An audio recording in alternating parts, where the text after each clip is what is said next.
لو جی یہ تو بزنس ہے، یہ تو ٹرینڈ ہے، یہ تو کمانا پڑتا ہے۔ اللہ تعالیٰ فرماتے ہیں نبی پاک صلی اللہ علیہ وسلم کی زبان سے، وہ شخص بہتر ہے جو لوگوں کے آگے ہاتھ پھیلائے، جھوٹ بولے، یعنی غلط طریقے سے کمائے، کہ وہ اپنی لکڑیوں کو اپنی کمر پر لاد کر وہ لا کر بازار میں بیچ کر رزق کماتا ہے، تھوڑا کما لیتا ہے۔ ہمارے لوگ جھوٹ بول کر مال کی فکر نہیں کرتے، کہاں سے آ رہا ہے کہاں سے نہیں آ رہا۔ امام ابو حنیفہ رحمہ اللہ کے بارے میں آتا ہے، انہوں نے نا کپڑا بھیجا اپنے ساتھی کو، بہت زیادہ کپڑا تھا، یہ بیچنا ہے بازار میں۔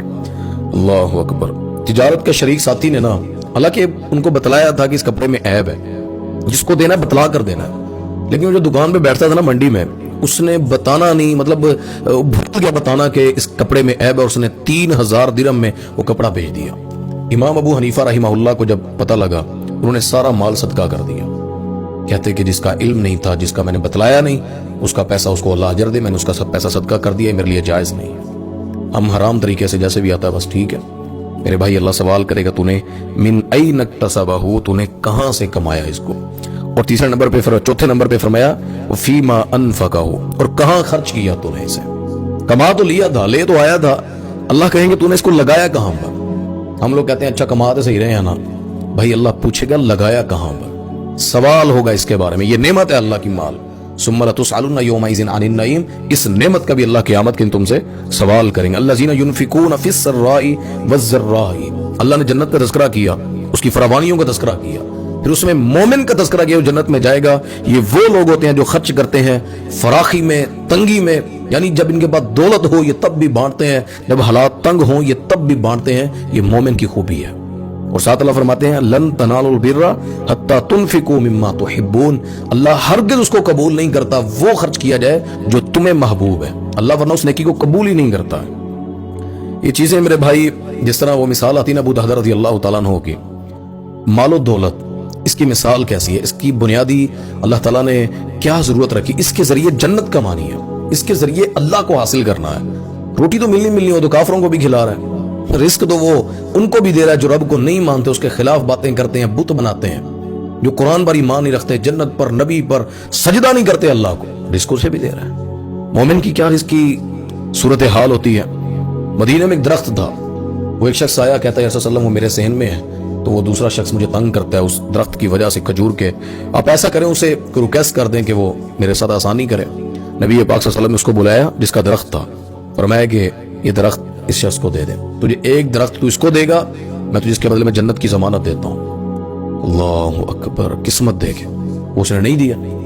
ابو دہدہ اس محفل میں سن رہے تھے، وہ جلدی سے اٹھے اور جا کر انہوں نے 600 درخت کھجوروں کا باغ، میٹھے پانی کا کنواں بھی اندر، گھر بھی اندر، ابو دہدہ نے سارا باغ اور کنواں اس کو دے دیا۔ بچوں کو بلایا، گھر سے آواز دی، ان کی جیبیں چیک کی، کوئی گھر کا سامان، کوئی کھجور جس کا سودا میں نے کر لیا اللہ کے ساتھ، اس کو لے کر نہیں جانا۔ 600 کھجوروں والا باغ اس کو دے دیا، کہا ایک کھجور دے دے مجھے۔ اللہ اکبر، آ کر اللہ کے وسلم کو کہا کہ جس شخص نے آپ سے کھجور مانگی تھی میں نے اس کو صدقہ کر دیا، میں نے خرید کر وہ اللہ کے نبی اس شخص کو جس کی ضرورت تھی عطا کر دیا۔ اللہ کے نبی صلی اللہ علیہ وسلم نے صحیح بخاری کے، صحیح مسلم کے اندر الفاظ ہیں، فرمایا کم من ازکن رداح فی الجنت لابی دہدہ، ابو دہدہ کے لیے جنت میں گھنے درختوں کے درخت ہیں، یعنی کتنے ہی جھنڈ ہیں ان کے لیے درختوں کے جنت کے اندر۔ اللہ اکبر، جنت کی ضمانت۔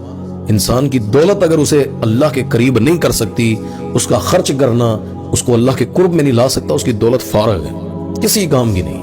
وہ نکارا ہے کہ اپنا پیٹ پال رہا ہے، چربی بھر رہا ہے، صبح شام سانس لے رہا ہے، اس کے علاوہ اس کی دولت کوئی بھی نہیں۔ مال وہ ہے جو تو نے کھا کر ہضم کر لیا، پہن کر پرانا کر دیا، یا تو نے خرچ کر کے آخرت کے لیے جمع کر لیا۔ انسان کے لیے یہ مال تین ہی ہے، چوتھا مال تیرا ہے ہی نہیں۔ وہ تیرے رشتہ دار لے جائیں گے، بیٹے لے جائیں گے، مکان بنے کے بنے رہ جائیں گے، دکانیں چلتی رہیں گی، تو اگلے سفر تھے۔ تو یہ اللہ سوال کریں گے فیما و فیما انفقہ، کہاں خرچ کیا۔ اور اس میں پانچویں چیز ہے وعن علمہ ماذا عمل فیہ، تجھے ہم نے علم دیا، تو نے اس پر کیا عمل کیا، یعنی تجھے بتلایا ہم نے اچھا برا کیا ہے، تجھے بتلایا نبی کیا ہے، اللہ کیا ہے، تجھے بتلایا قرآن کی عزت کیا ہے، تجھے بتلایا کہ قرآن ہوتا کیا ہے۔ جاننا علم تو بہت بڑی چیز ہے، جس طرح اللہ تعالیٰ نے قرآن میں ایک سورت میں کہا نا اقرا بسم ربک الذی خلق، پڑھ اپنے رب کے نام کے ساتھ، یہ چھوٹی بات نہیں ہے، یہ اللہ تعالیٰ علم کی بنیاد رکھوا رہا ہے، اپنے رب کے نام کے ساتھ پڑھ۔ جو صرف دنیا کی غرض سے علم حاصل کرتے ہیں نا، یاد رکھیے گا وہ کبھی بھی جنت میں نہیں جا سکتے، وہ کبھی جنت کو حاصل نہیں کر سکتے اس مال کی وجہ سے، یاد رکھیے گا۔ یہ حدیث ابو داود میں تو اللہ کے نبی صلی اللہ علیہ وسلم کی طرف رغبت دلائی ہے وہ یہی ہے، فرمایا کہ رشک جو ہے وہ دو باتوں پر ہوتا ہے، رزق کمائے انسان اور اسے راہ حق میں خرچ کرے، یہ رشک والی بات ہے، اور علم سیکھے اور اس علم سے حکمت سے لوگوں کے فیصلے کرے، اس کی روشنی کے اندر اس دین پر یعنی اس خیر پر چل کر اس علم کے انڈر سائے یعنی اس کے نیچے وہ اس پر فیصلے کرے، اس کی چھاؤں میں بیٹھ کر فیصلے کرے، خود اپنے علم سے یا دنیا کو دیکھ کر فیصلے نہ کرے، علم کی بنیاد پر حق سچ پر وہ اس پر فیصلے کرے، یا علم سکھاتا ہو لوگوں کو۔ صحیح البخاری کے اندر حدیث ہے، یہی انسان کی یعنی فخر کی بات ہو سکتی ہے، اس کے لیے ایک انسان کے لیے اللہ تعالیٰ نے اس کے لیے رشک کی بات بنائی ہے۔ تو یہ چیزیں اللہ تعالیٰ نے جو بتا دی، هل يستوي الذين يعلمون والذين لا يعلمون، جاننے والا اور نہ جاننے والا کبھی برابر نہیں ہو سکتا، انما يتذكر اولو الالباب، یہ صرف عقل مندی نصیحت حاصل کر سکتا ہے اس بات کی کہ جاننے والا اور نہ جاننے والا برابر نہیں ہو سکتے۔ لیکن یاد رکھیے گا جب اللہ کا پتہ لگ جائے نا پھر غیر اللہ کو سجدہ حرام ہے، جب نبی کا پتہ لگ جائے کہ نبی اور اس کی بات کی اہمیت کیا ہے، پھر کسی اور کی باتوں پر عمل کر کے نبی کی بات کو حدیث کو پیچھے ڈالنا یہ گناہ ہے۔ اس کے قرآن کا پتہ ہے کہ کتاب ہے یار اللہ کی، اس کو چھوڑ کر دنیا کی چیزوں میں دل لگا لینا، اللہ کی کتاب کو بند کر کے رکھ دیا تو یہ بھی گناہ ہے، اس کی پکڑ ہوگی، قرآن آپ کی سفارش بھی کرے گا، یہ آپ کے خلاف ہو جائے گا، یہ بھی حدیث ہے۔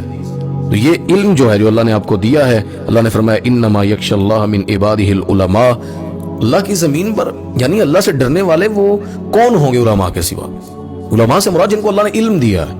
جو اصل عالم جان بوجھ کر ہمارے دین پڑھ کر لوگ شرک کی دعوت دیں، بدعات پلائیں، عمل نہ کریں، ان کے بارے میں حدیث ہے، کہتے ہیں میں نے جہنم میں دیکھا، نبی پاک صلی اللہ علیہ وسلم نے فرمایا آگ کی کینچی ہے اور ہونٹوں کو کاٹ رہی ہے، وہ لوگوں کے ہونٹوں کو کاٹ رہی ہے۔ میں نے پوچھا یہ کون ہے؟ فرمایا یہ وہ خطباء ہیں جو قرآن کو جانتے تھے، مانتے تھے، لیکن اس پر عمل نہیں کرتے تھے۔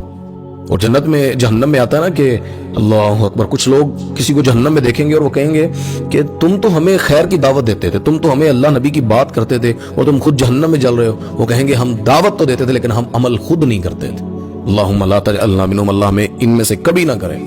تو یہ لوگ یہ چیزیں، یہ 5 چیزیں جن کے بارے میں قیامت کے دن سوال ہوگا تب تک کوئی قدم نہیں اٹھا سکے گا۔ تو اس لیے اللہ تعالیٰ ہمیں بغیر حساب والوں میں رکھے، اور یہ جو حساب جو اللہ نے بتلائے ہیں اللہ ہمیں ان میں سے کبھی نہ کرے، کیونکہ اللہ کے نبی صلی اللہ علیہ وسلم کی ایک حدیث بھی ہے، فمن سئل فقد ہلاک،